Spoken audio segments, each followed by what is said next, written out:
I'm Keely, based in Knutson. I'm the artistic director and the co-founder here at Legacy Theater. So back in 2011, I decided that I wanted to incorporate a nonprofit, a theater company that had a professional regional theater a season that we would do, but also a teaching component that would have classes and outreach. And so I partnered with my performing friend, Stephanie Stiefel-Williams, who's now the chair of our board and continues to perform and work with us as well on the stage. And she and I decided that we would do a feasibility study to see if having another professional regional theater in Connecticut would be feasible, something that people would want to come see. So we set out looking for the perfect space. We'd already named it Legacy Theater. And we were so amazed when we learned that this building, which at the time was the Stony Creek Puppet House. So at the time that we purchased it, it wasn't really habitable.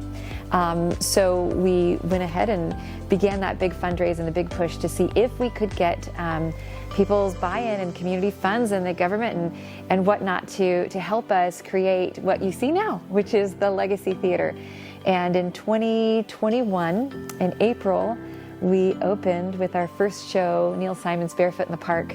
Our main stage season is usually 15 shows, unless we extend, and we do 4 within each season. We like to have a classic, a new work, something contemporary, a musical, a straight play, and something very funny and something tragic. So if we can have all of those incorporated into the 4 selections, then we feel like we're giving something to our audience kind of varied and educating them in our way. We take a lot of pride in the fact that we're accessible. We have one of our outreach groups that we've had since before we finished the building is called the Wheel Life Theater Troupe, W-H-E-E-L. It's for those who ambulate using assisted devices, crutches or wheelchairs or what have you, and their friends and family. And we've been small but mighty over these last couple of years. We've performed at the International Festival of Arts and Ideas, etc. But when we had a clean slate with the interior of this building, the exterior was all needed to stay historically accurate for our state historic preservation office funds, but the inside we had to kind of re-envision. So the stage used to be high back in the 20s and 30s in its heyday. It's now level with the lobby so that somebody can wheel in, come in, find their way on stage and have no obstruction or inaccessibility. Similarly, our tech booth, which is behind me, is wheelchair accessible, which is really unusual for a theater. We have a lift in the lobby, so somebody can come in the lobby, take the elevator lift up to this floor up here, and then there's the turning radius within the tech booth to make it possible for somebody differently able to run a show.